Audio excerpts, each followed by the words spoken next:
Salam şagirdlər, mən Allahverdiyeва Nərmin müəllimə.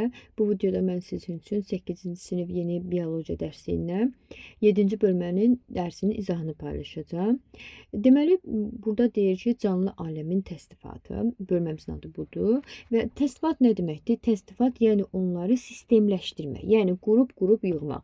Tutaq ki, müəyyən qədər tutaq ki, meyvələr verirlər sizə, deyirlər ki, bunları sistemləşdir. Siz almaları bir yerə, armudları bir yerə, məsələn, cavalını bir yerə yığıb onları ayrı-ayrı sistemləşdirirsiniz.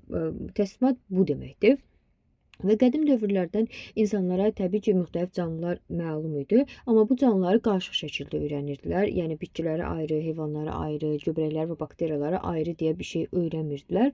Ondan sonra artıq bir sıra alimlər bu canlıları qruplaşdırmaq üçün müəyyən işlər görməyə başladılar. Aristotel canlıları xarici əlamətlərinə görə onları deməli heyvanları və bitkiləri ayırdı. Baxdı ki, xarici görünüşünə görə heyvanlar və bitkilər bir-birindən fərqlənir. Ondan sonra onları ayırdı. O vaxtda göbələk və bakteriyalar haqqında məlumat yox idi. Yəni sadəcə bitki və heyvanlar haqqında məlumat var idi. Onları ayrı-ayrı qruplaşdırdılar. Ondan sonra bu Carl Linné və canlıların təsnifatı haqqında ilk elmi sistematikanı yaratmağa başladı. Yəni onun sistematikası süni sistematika adlandırılırdı. Çünki o sistematikada bir neçə xarici əlamətə fikir verirdi. Yəni xarici görünüşünə görə bir-birinə oxşayan canlıları bir yerə yığırdı və yaxud da ki, onların qan damar sistemi, tənəffüs sistemi və bir neçə kiçik əlamətlərə görə onları bir qrupa yığırdı. Bu da onu fərqli deməli qruplara aid olan canlılar bir qrupda birləşdirilmiş olurdu. Deməli onun sistematikası süni idi. Və eyni zamanda bundan sonra onu qeyd eləyək ki, deməli Linnénin sistematikası növ, cins, dəstə, sinif olaraq 4 kateqoriyaya bölünürdü.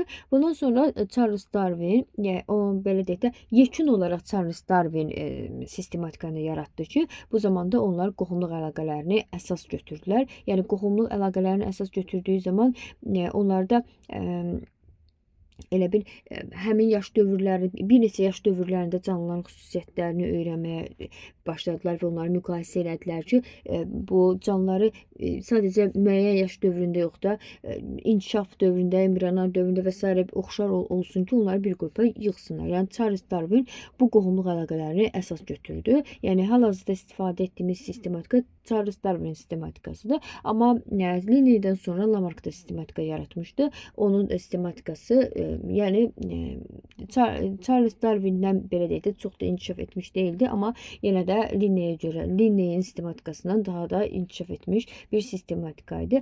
Hal-hazırda istifadə etdiyimiz sistematika Charles Darwin'in sistematikası idi.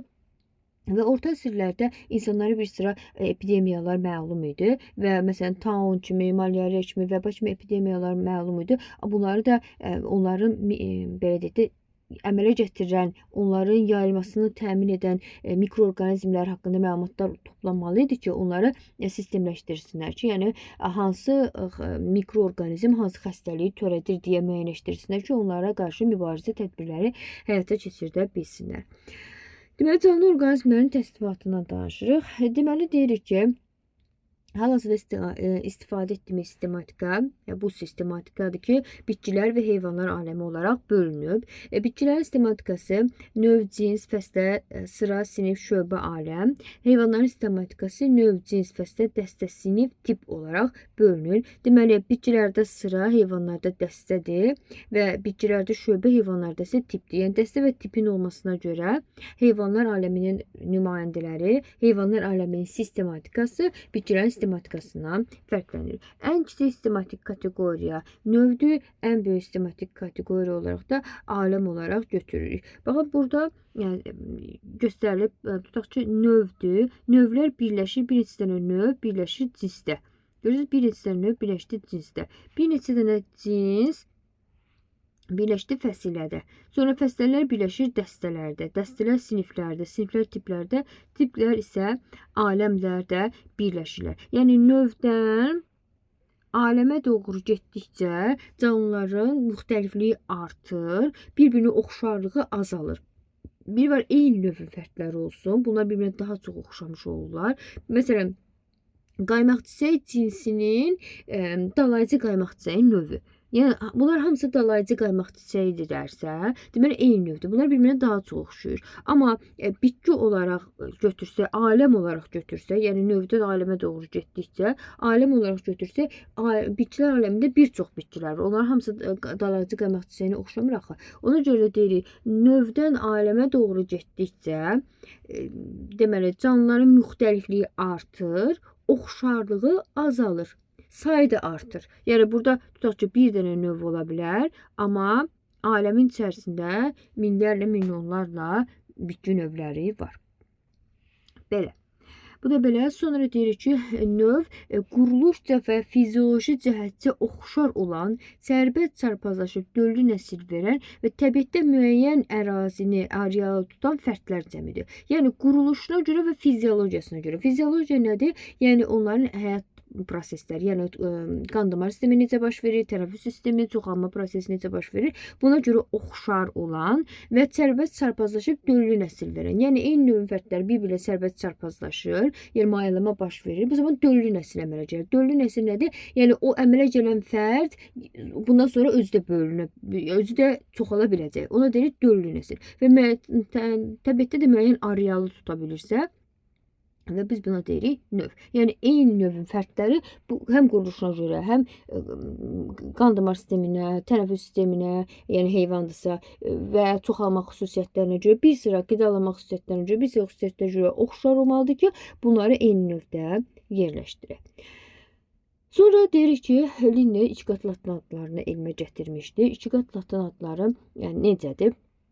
Məsələn, bizim dilimizdə deyirik ki, bir var ki, it. Bu oldu bir dənə sözlə ifadə olunduğu üçün deyirik cinsdir. Amma ev iti iki sözlə ifadə olundu, bu oldu növ. Yəni növlər bir sözlə ifadə olunmur. İki sözlə ifadə olunur adətən. Bəzi növlər var ki, onlar üç sözlə ifadə olunur. Onu yuxarı sinif dərsliklərində keçəcəksiniz. Yəni bunu deyə bilər ki, iki sözlə ifadə olunursa deməli növdür. Bir sözlə ifadə olunursa deməli cinsdir. Yəni bizim dilimizdə ikinci söz cinsi birinci sözlə ikinci söz bir yerdə növ bildirir. Amma Latın dilində birinci söz cinsi ikisi bir yerdə növ bildirir. Məsələn, burada məsələn var Ranunculus acris. Burada Ranunculus cinsdir, ikisi bir yerdə növdür. Və yaxud da Asiya qaymaq çiçəyi. Asiya qaymaq çiçəyində, qaymaq çiçəyi burada cinsdir. Asiya qaymaq çiçəyi ikisi bir yerdə növdür. Və Ranunculus asiaticus. Burada birinci söz cinsdir, Ranunculus qaymaq çiçəyi deməkdir. Birinci söz cinsdir, ikisi bir yerdə olanda, belə ikisi bir yerdə olanda bu oldu növ. Bunu da unutmursunuz. Linnedən danışdıq. Burada elə bir şey qalmadı. Ondan sonra deyirik ki, canlıların müxtəlif xüsusiyyətlərinə görə sistemləşdiriblər. Məsələn, bunları da fikir verirsiniz. Məsələn, yandırıcı qaymaq çiçəyi, dalayıcı qaymaq çiçəyi. Adını tam əzbərləməsəniz də ən azından göz yaddaşına biraz yadınızda saxlaya bilərsiniz ki, sizə düşə bilər də, yəni bunlar.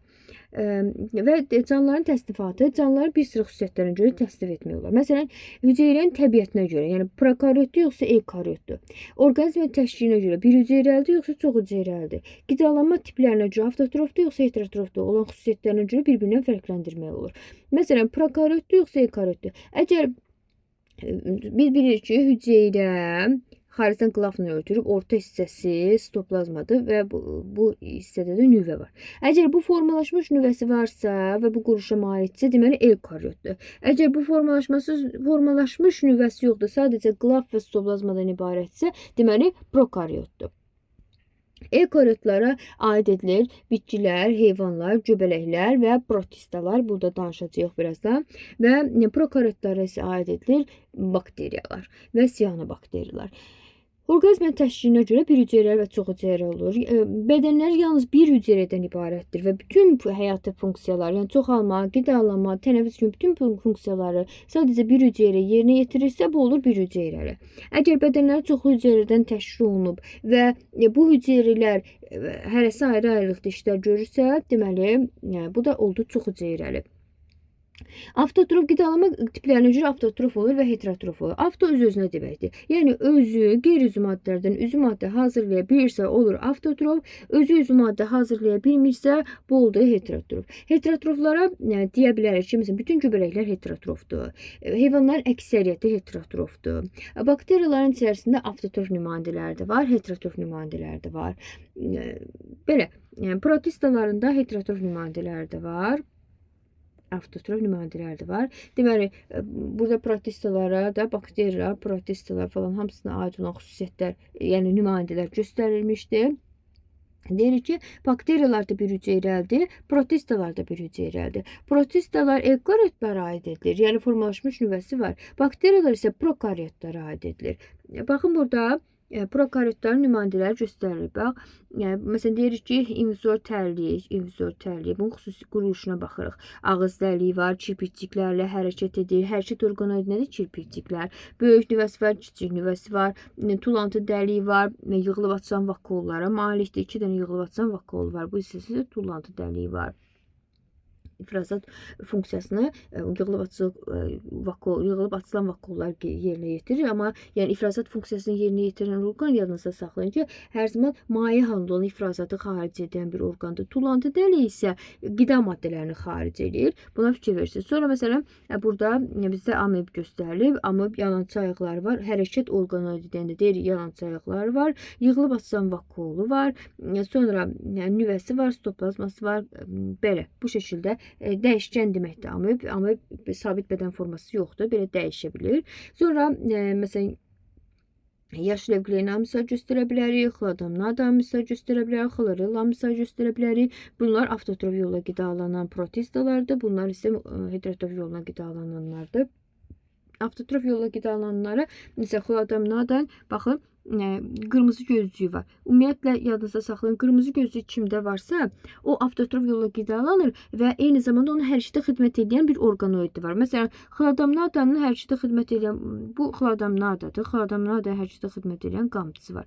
Bu işığa həssas cisimcik, yəni qırmızı gözlük, yaşıl evqleynada da var. Yaşıl evqleynada da qamçısı var. Bu xlorellada, xlorellada qırmızı gözlük yoxdur. Çünki qırmızı gözlük işığı tapmaq funksiyasını yerinə yetirir. Yəni işıq olan tərəfi müəyyənləşdirir və həmin canlı o tərəfə doğru hərəkət edir. Əgər bunun hərəkətə xidmət edən heç nə yoxdursa və bir yerdən başqa yerə özü sərbəst gedə bilmirsə, demək ki, onun qırmızı gözlüyə ehtiyacı yoxdur. Və bunların quruluşuna mütləq fikir verirsiniz. Baxın, yaşıl evqleynada yığılıb açılan vakuol, məsələn, xlodamnada da var, xromatofor ikisində də var. Xromatofor üzvü maddə hazırlayan orqanoiddir. Kimdə varsa, deməli o avtotrof yolla qidalanır. Xromatofor olur yosunlarda, bir də bu yaşıl evqleynada, volvoxda. Sonra işığa həssas gözlük ikisində də var, qamçı ikisində də var, nüvə ikisində də var deyirik.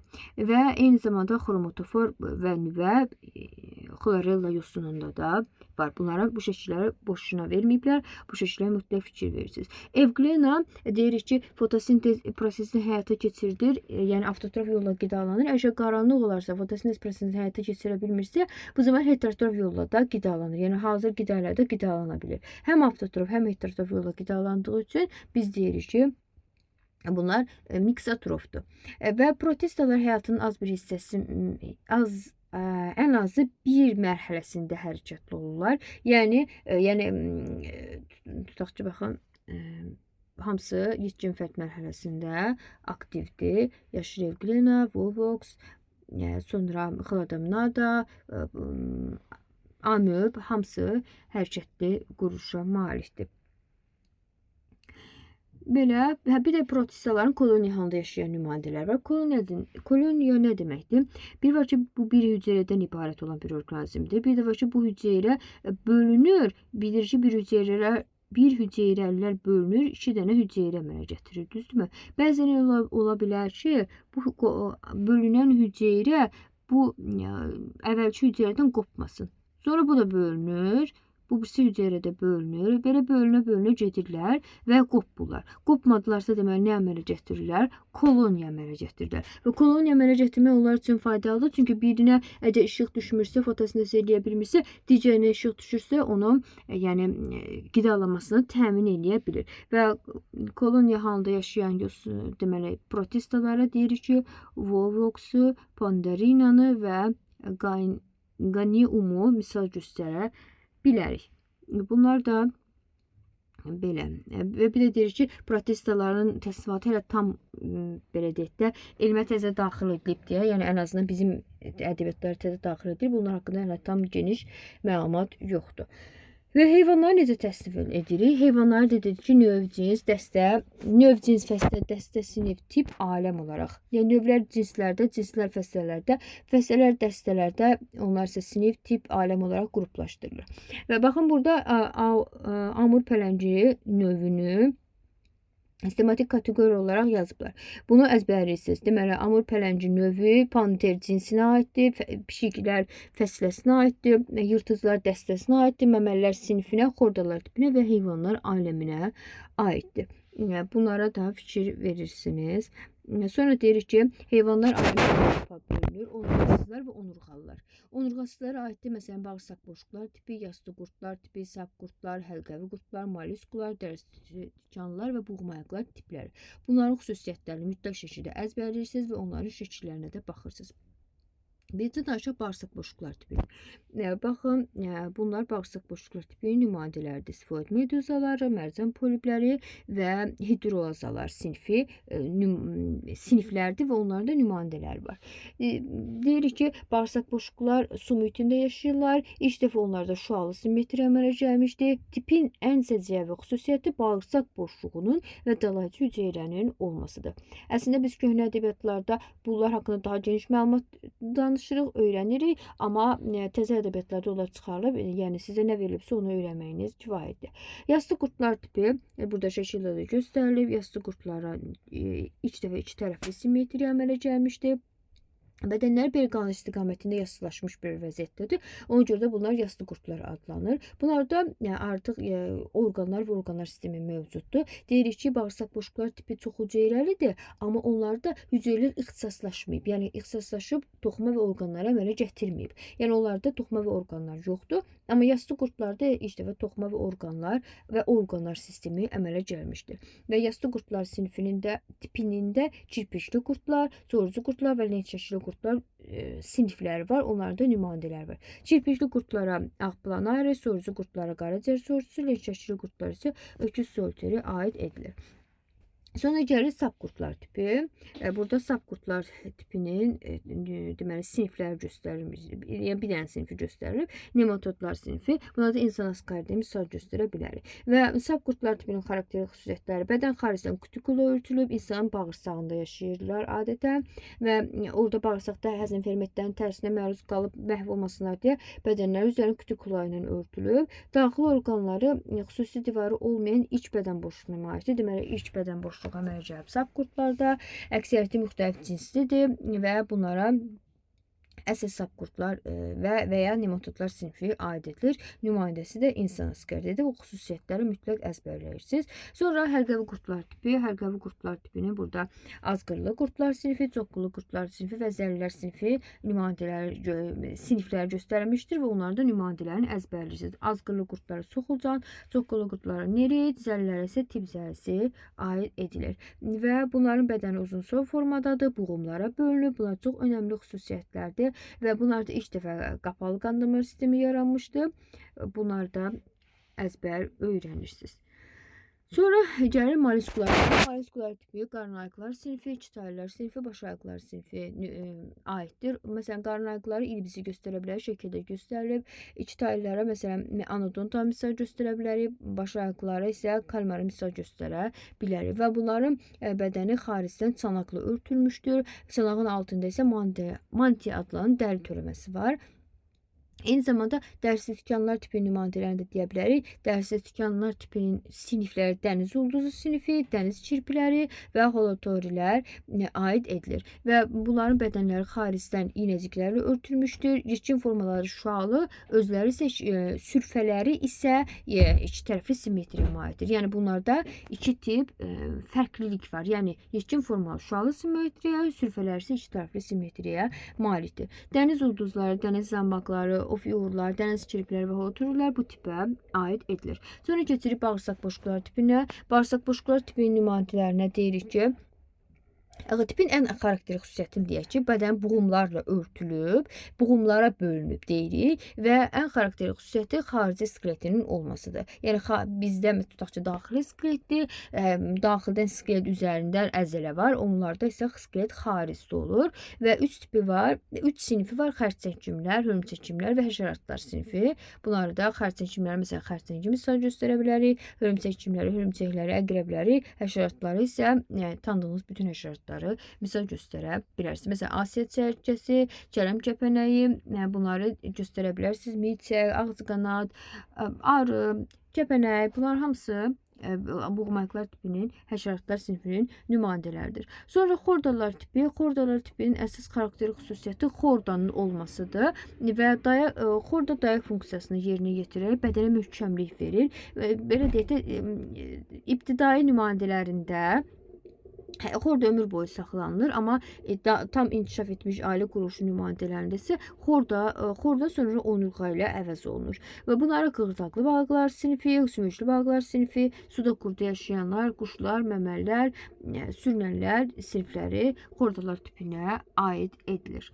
Burada da xordalar belə də qruplaşdırılır. İstiqanlı və soyuqqanlı olaraq qruplaşdırılır. İstiqanlı nümunələri məməliləri, quşları misal göstərə bilərik. Soyuqqanlılar isə sürünənlər, suda quruda yaşayanlar və balıqları misal göstərə bilərik. Niyə bunlar istiqanlı və soyuqqanlı olaraq qruplaşdırılır? Soyuqqanlı heyvanların bədən temperaturu ətraf mühit temperaturundan asılıdır. Yəni hava soyuq oldusa, onların bədən temperaturu aşağı düşür. Ona görə də onlar belə də həyatda yaşayıb qala bilmələri üçün süs vəziyyətdə keçirirlər. Yəni nə çoxalmırlar, nə qidalanmırlar, hərəkət etmirlər, yəni süs vəziyyətdə yaşayıb qalırlar. Bu soyuqqanlı heyvan deməkdir. İstiqanlı heyvanlar isə ətraf mühit temperaturu olan bədən temperaturuna təsir etmir. Yəni ətraf mühitdə hava soyuq da olsa, isti də olsa, onların maddələrin ibadəsi sürətli gedir, onlar qidalanırlar, çoxalırlar və s.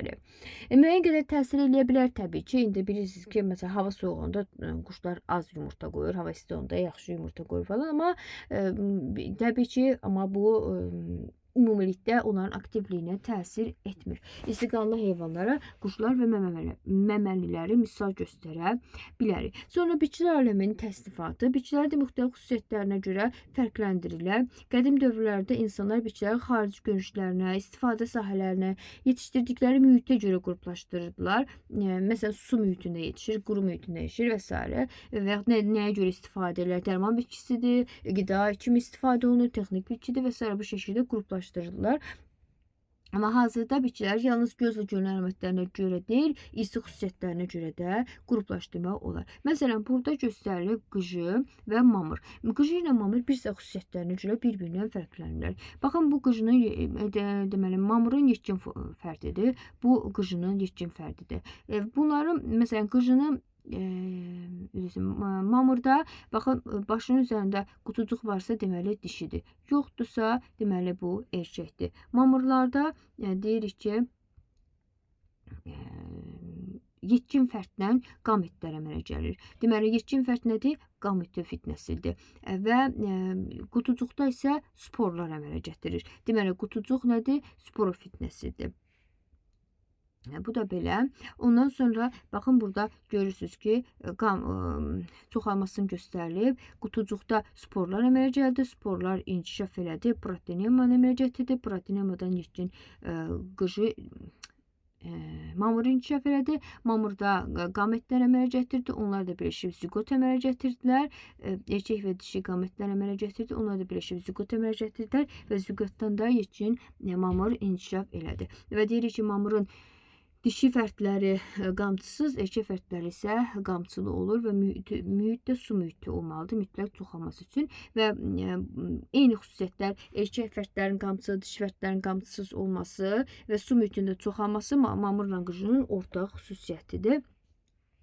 Sonra deyirik qıclar, baxın burada qıclar göstərilib. Qıcının yetkin fərdidir. Yetkin fərdindən sporlar əmələ gəlir. Sporlar yarpağın alt hissəsində olur. Sporlardan protonema inkişaf edir. Protal inkişaf edir.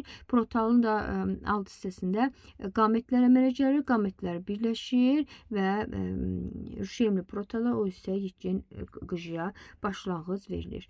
Orta xüsusiyyətlərində dedik. Belə. Sonra örtülü toxumlarla, baxın bunlar örtülü toxumlardır, yəni çiçəkli bitkilərdir. Bunlar da çırpaq toxumlardır, yəni çiçəksiz bitkilərdir. Ortaq xüsusiyyət olaraq deyə bilərik ki, hər ikisinin toxumu var, kökü var, gövdəsi var, yarpağı var və hər ikisinin endospermi var. Fərqli xüsusiyyət olaraq deyə bilərik ki, örtülü toxumlarda, yəni çiçəkli bitkilərdə triploid endospermdir, yəni 3 n xromosom sayına malik olan endospermdir və o mayalama nəticəsində əmələ gəlib.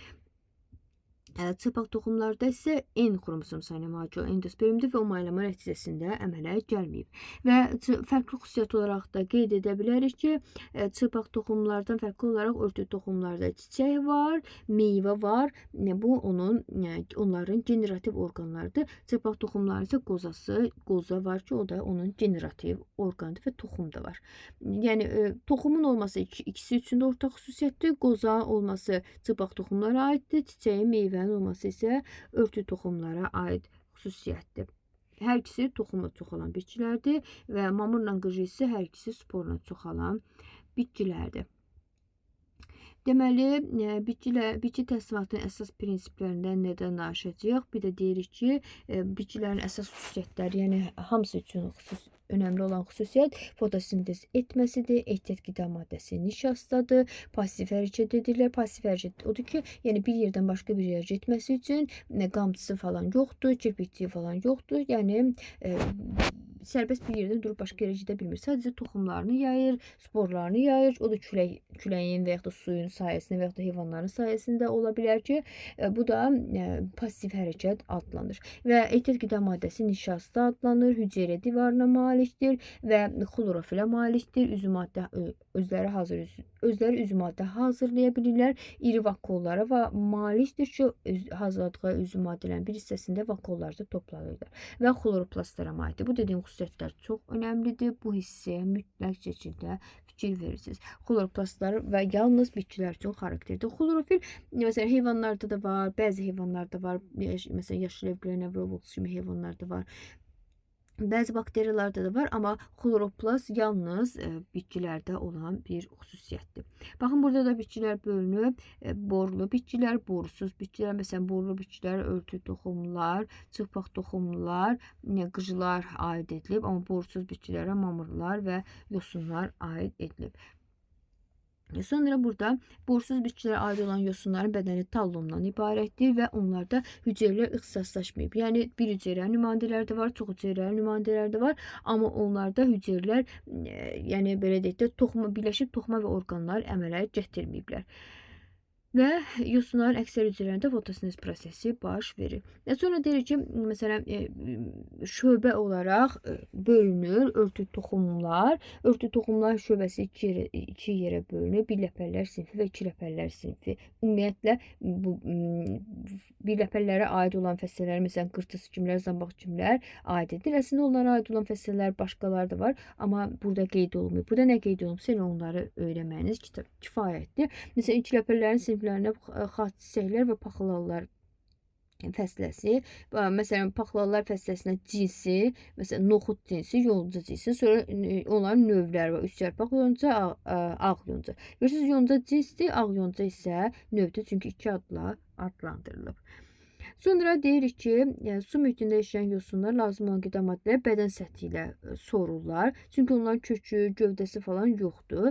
Və bu bitkilərdə bədəni şaqlı vəziyyətdə saxlamaq üçün mexaniki toxumada yoxdur, borular da yoxdur. Boru yoxdur, deməli ötürücü toxumada yoxdur. Çünki onlarda ehtiyac da yoxdur. Suyun sıxlığı o qədər çoxdur ki, ağırlıq qüvvəsi bitkinin bədənini torpağa doğru əyə bilmir. Yəni su çox sıxdır deyə ona görə bunu da belə qeyd etmiş olaq. Sonra başqa nə qaldı burada? Borsuz bitkilər. Bunlar da dedik və bitkilərdə bu olan bir də deyirik ki, bu mamırlardır və qıcılar, yosunlardır ki, bunlar özləri kökləri falan yoxdur. Yəni borusuz bitkilərdir ki, yəni kökü də yoxdur. Eyni zamanda deyirik ki, bunlarda ötürücü toxuma da yoxdur. Yəni borular da yoxdur ki, su ötürülsün. Ona görə də onların hüceyrələrinə osmos yolu ilə daxil olur. Yəni ətraf mühitdə əgər suda həll olunan maddələr çoxdursa, kiçik molekullu maddələr, onlar su ilə bir yerdə hüceyrəyə daxil olurlar. Bu da belə. Və bitkilər aləmin nümayəndələrinin hər birinin özünə məxsus xüsusiyyətlər var. Bu xüsusiyyətdə onların yaşadığı mühitlə əlaqədar olaraq əmələ gəlmiş uyğunlaşmadır. Yəni mamırın xüsusiyyəti mamır üçün önəmlidir. Yəni mamırın xüsusiyyəti örtü toxumlarda olsa, bu onun üçün əlverişli deyil və yaxud da ki, örtü toxumluqların xüsusiyyətlərinin hər hansı biri mamır üçün əlverişli deyil. Hər bir bitki aləminin, hər bir heyvanın nümayəndələrinin xüsusiyyətləri onların özləri üçün əmələ gətirdikləri adaptasiyalardır ki, yəni uyğunlaşmalardır. Bir də bu kitabın son hissəsində burada xülasə var. Məsələn, xordallara hansı siniflərə aiddir, bağırsaq boşluqları hansı siniflərə aiddir, bunları da mütləq əzbərləyirsiniz. Sonra borusuz bitkilər, borlu bitkilər olaraq bölünür. Şöbə olaraq deyirik ki, məsələn, bitkilər aləmi bölünür ibtidai sporlu bitkilər, ali sporlu bitkilər və toxumlu bitkilər. İbtidai sporlu bitkilər bölünür. Yaşıl yosunlar şöbəsi, qonur yosunlar şöbəsi, qırmızı yosunlar şöbəsi. Mamırlar, ali sporlu bitkilər bölünür. Mamırlar, deməli planlar, qatırquyruqlar və qıcılar. Toxumlular bölünür. Çıpaq toxumlar, örtü toxumlar. Sonra sinif olaraq örtü toxumlar bölünür. Birləpəlilər, ikiləpəlilər. Bunlarda mütləq fikir verirsiniz.